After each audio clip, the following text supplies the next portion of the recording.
Empezamos ahora con el programa con nuestro primer invitado, el economista Alejandro Indacochea. Bienvenido, Alejandro. Buenas noches, Oscar.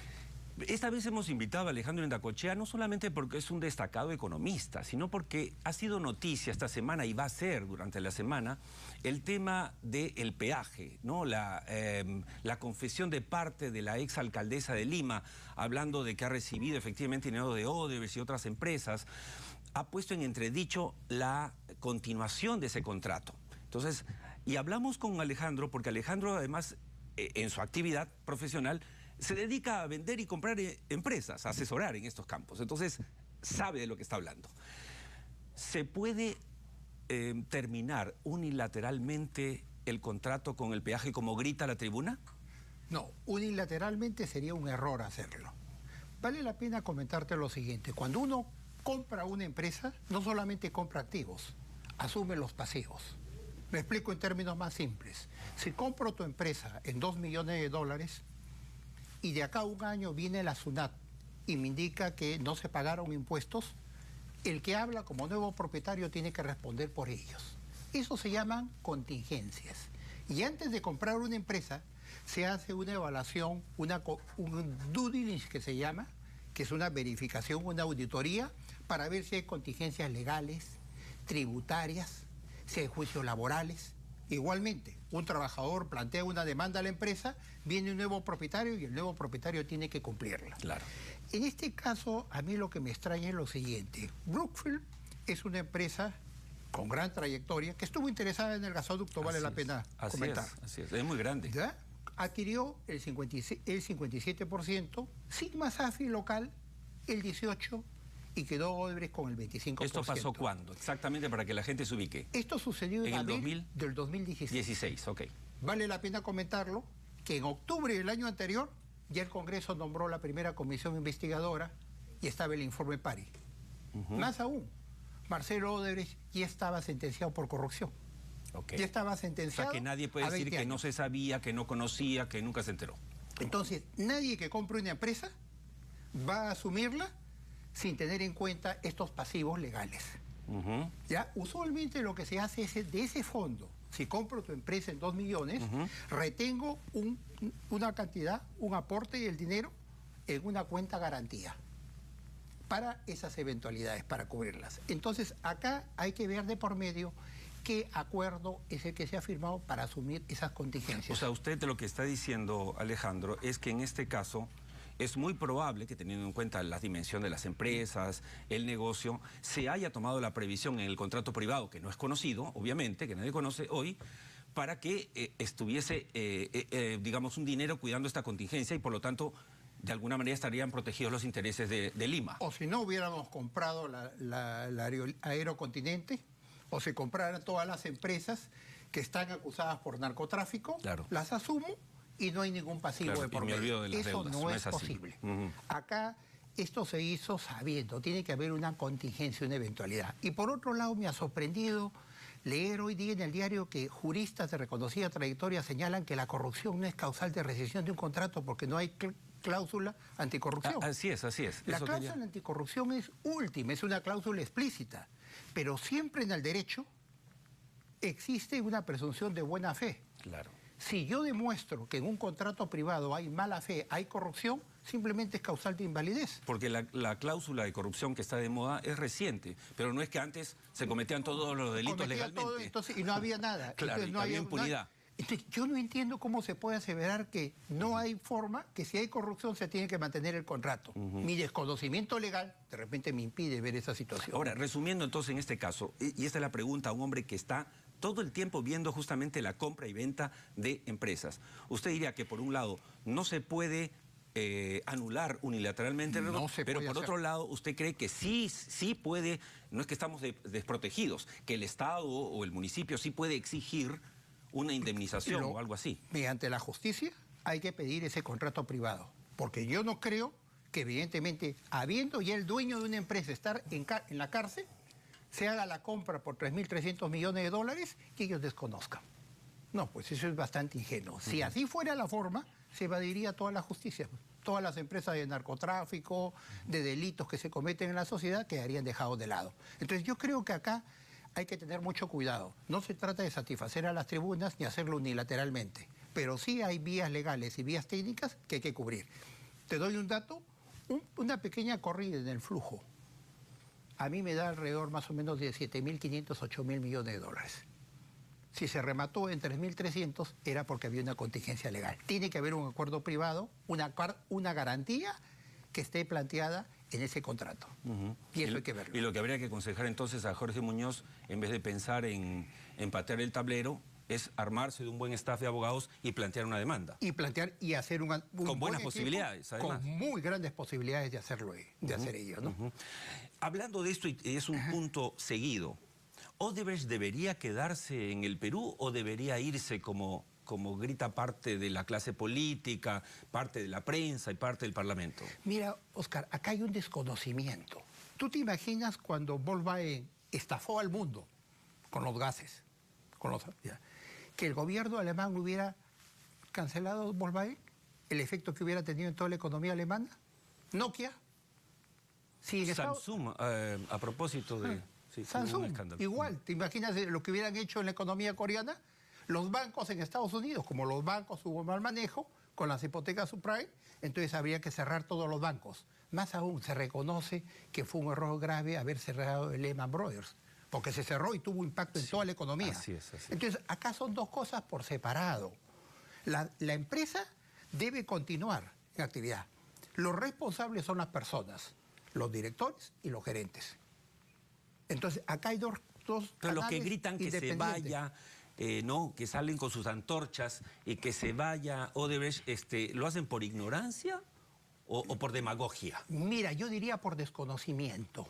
Hay un desconocimiento de que realmente al cerrar la empresa tiene todo un efecto en los trabajadores, todo un efecto en la cadena de la economía, y parte de la desaceleración económica hoy en día se debe a eso. Esto se debió actuar de inmediato. Apenas pasaron los problemas o las empresas de club, se debió separar lo que es la responsabilidad individual, los directores, los gerentes y la empresa con una actividad diferente, que es lo que se hace en el mundo. Claro. Sí, claro, yo tengo la sospecha de que hubo esta situación absolutamente dubitativa en el gobierno, sobre todo de PPK, porque él había prestado servicios también. Entonces, no se supo nunca separar. No tenía la autoridad moral la para muralla china no era muralla china, pero ni jugando, no era ninguna muralla. Él estaba entrampado en sí mismo y no había la autoridad moral. Necesitas autoridad, ascendencia para hacer ello. Ahora, hablando de esto, usted, y yo lo he visto en varias conferencias, Alejandro, usted habla mucho de la tecnología, lo que está cambiando el mundo, la fuerza laboral, etcétera. ¿La tecnología no es la mejor arma contra la corrupción ahora en el mundo para encontrar cuentas, secretos, atar cabos, los que antes no se podían atar? Mira, acá hay dos detalles interesantes. Estamos entrando en una nueva etapa. Primero, ya no es el mensaje que la justicia es solamente para los de abajo, para la gente con bajos ingresos. Al ver a los expresidentes, lamentablemente, se pone en evidencia que la justicia es para todos, felizmente. Y el segundo mensaje es que hoy en día, con la tecnología digital, con lo que se denomina la huella digital, cada vez hay menos opción para hacer actos malos. O sea, es muy fácil perseguir, investigar con quién hablaste, con quién no hablaste, qué ruta hubo con el dinero, cómo fue la transferencia. Entonces, paradójicamente hemos perdido privacidad, pero hay un nuevo elemento que evita que se hagan actos malos. Y esto va a implicar otra etapa en el país. Yo soy optimista en esa dirección. De acuerdo. Hace un rato empezamos el programa enlazándonos con Nueva York, con José González, que es analista en Wall Street, y hablábamos de China. ¿Cuánto nos puede afectar realmente la guerra comercial de Estados Unidos con China? Mira, ¿mucho, poco? Aquí hay que ver las cosas en su verdadera dimensión. Una de las paradojas para mí del siglo XXI es que la economía más grande a nivel mundial, porque ya no está en discusión que va a ser más grande que Estados Unidos, sino es cuándo lo va a hacer, sea una economía primero estatal. O sea, no es netamente economía privada. El Estado interviene dando subsidios, precios de refugio, contratando trabajadores. Más aún, en muchos casos he visto acá compañías mineras que a la hora de salir a comprar el equipo minero no piden licitación, sino los obligan a traer los equipos fabricados en China. Entonces, estas distorsiones evidentemente han generado malestar en Estados Unidos. Y Trump ha reaccionado en la peor forma. ¿Por qué? Porque lo que está haciendo es simplemente que los productos chinos, al ponerles arancel, les encarece al consumidor, al ciudadano común y corriente de la calle. Sí, claro. La vía más adecuada hubiera sido la Organización Mundial del Comercio. Claro. En la Organización Mundial del Comercio se hubieran planteado demandas. Trump es un gran demagogo también, ¿no es cierto? Gran demagogo. Pero la pregunta era, ¿cuánto nos afecta a nosotros? ¿Mucho, poco? ¿Deberíamos estar preocupados o no? Debemos preocuparnos porque hay un enfriamiento de la economía mundial desde el año pasado. China es nuestro socio más importante hoy en día, principalmente siendo un país minero. En ese contexto, si la economía entra a enfriarse, hay una recesión mundial, indudablemente nos va a afectar a nivel de los precios de los minerales y los productos que nosotros exportamos. Antes que nos gane el tiempo, tenemos creo un par de cuadros que vamos a ir pasando. ¿Por qué, estaba revisando estos cuadros, por qué cae el Producto Bruto Interno per cápita en el Perú? Por si gozamos de buena salud, ¿por qué ha caído? Mira, esta caída que fueron los cuadros presentados en el evento de Quo-Vadis, en la Cámara de Comercio, es evidente la desaceleración. Esto se debe principalmente, primero, se ha perdido dinamismo en la producción minera. No hay nuevos proyectos que hayan entrado y hemos bajado el nivel de producción. Y la otra variable, la inversión pública, principalmente a nivel de la famosa reconstrucción, no cumple con sus objetivos. De seguir en este escenario, ¿qué implica? El gobierno se contenta con una meta del 4%, que para mí es difícil lograrla en el año, ya hablamos 3,5%. Pero para tener una idea, si nosotros creciéramos al 4%, recién de acá a 50 años seríamos un país desarrollado, que es el dato que han presentado en el evento de Quo-Vadis. Claro, y cuando hablamos de inversiones, que es el otro cuadro que tenemos, también vemos una caída, a pesar de que el año pasado terminamos siendo el país que el mayor país receptor de inversiones en Latinoamérica. Entonces es una contradicción. ¿Pero por qué estarían cayendo las inversiones? Porque no hay nuevos proyectos de por medio. Más aún, tenemos que mirar más allá de un 2019 y un 2020.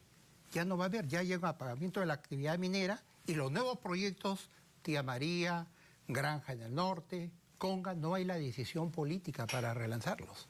Si solamente en Cajamarca pudiéramos relanzar La Granja, Galeno, Michiquillay, como está, y Conga, tendríamos inversiones superiores a los 12.000 millones de dólares en la zona de mayor pobreza del país.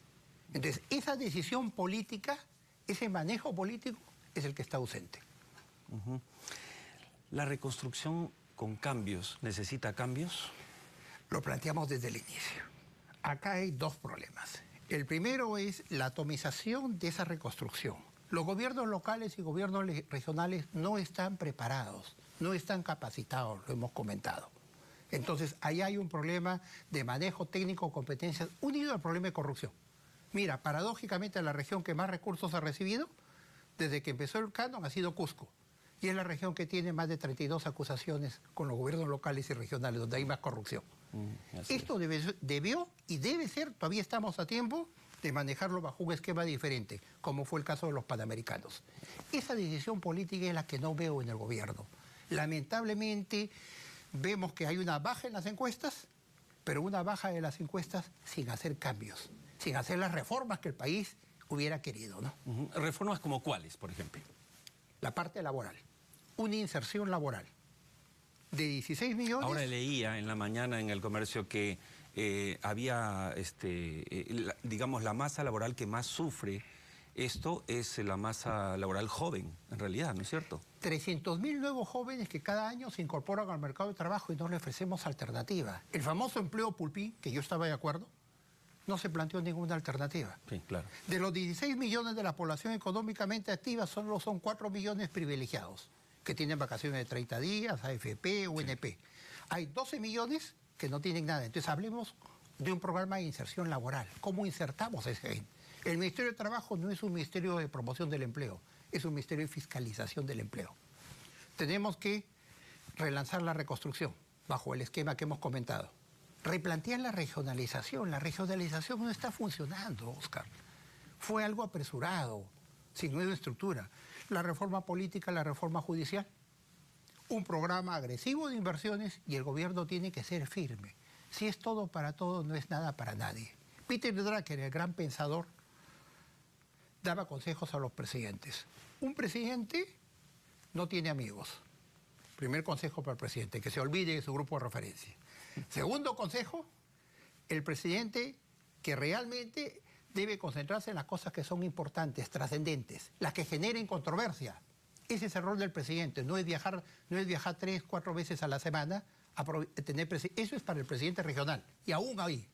Y la tercera es, debe evidentemente los cambios a costa de bajar la popularidad en el corto plazo para hacer lo que el país requiere. Y eso lo vemos que está ausente. Lamentablemente, pues es una inacción. Y la paradoja va a ser esa, va a bajar en la popularidad sin cambios. Última pregunta. Usted ya dijo, ya adelantó que cree, en base a la información con la que cuenta, que vamos a crecer este año ni siquiera al 4% del año pasado, sino a 3.5, 3.7. Esto no es una buena noticia. La pregunta es, ¿cuál es la explicación? Nunca como ahora el Perú ha tenido estabilidad económica, estabilidad jurídica, estabilidad tributaria, estabilidad social, no hay terrorismo, no hay hiperinflación. ¿Por qué no crecemos más? ¿Y por qué ahora en vez de repetir el 4%, ahora resulta que bajamos? Mira, acá hay un problema en lo que se refiere a la dirección del gobierno. Conflictos hay. Tenemos 56 conflictos sin minería y no hay la decisión política de relanzar la minería. El conflicto con las Bambas sienta un pésimo precedente. Interferencia con el mismo Poder Judicial. Igual el de transportistas. Entonces acá el mensaje está dado al país. Reclama, bloquea carreteras, haz la toma del complejo y simplemente te va a dar lo que tú exiges. Entonces es necesario entender que no se puede satisfacer a todos y que es el gobierno del país, de por medio. Tiene que haber una decisión clara, no para ganar encuestas, en lo que se refiere al proceso de inversiones, el relanzamiento de la minería. La parte laboral, tiene que trabajar la parte laboral, cómo hacemos un programa de inserción laboral, ¿ya? Y relanzar la reconstrucción. Son 4 puntos muy breves que el gobierno podría cumplir con su tarea y pasar a la historia en forma diferente. Perfecto, muy claro. Alejandro, muchas gracias por haber estado con nosotros. Gracias Creo por que la invitación. hay varias cosas por analizar después de este interesantísimo debate. Hasta siempre. Muchas gracias.